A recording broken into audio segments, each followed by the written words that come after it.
Layla lived in an old apartment in one of the city's abandoned neighborhoods. The apartment was small, with cracked walls, and the old windows allowed the cold night air to slip inside. On the first night, as she was getting ready for bed, she noticed her bedroom window move slightly, even though she was sure she had closed it tightly. She shook her head and told herself it must be the wind.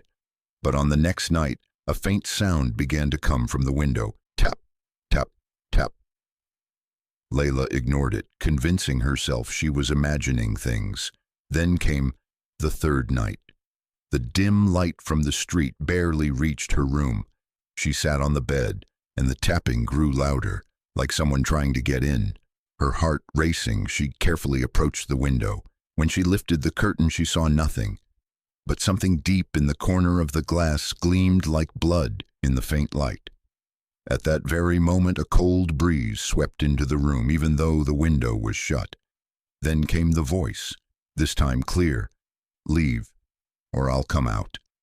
She trembled and ran to the door, but the lock wouldn't budge. Suddenly, she felt a cold hand touch her shoulder from behind. She spun around quickly, but no one was there. Only the reflection of a pale face, unlike anyone she had ever known, staring at her from the corner of the glass.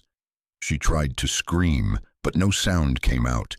Her heart pounded as if it would burst, and when she squeezed her eyes shut for a moment, then opened them again, the room was empty.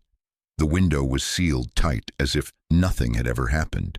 But the next morning, when she went to the window to close the curtain, she saw a message scratched into the glass. "You will never leave." And from that day on, Layla never slept in her room again. All the windows were closed, but every night she still heard the faint tapping, as if someone was still waiting behind the glass.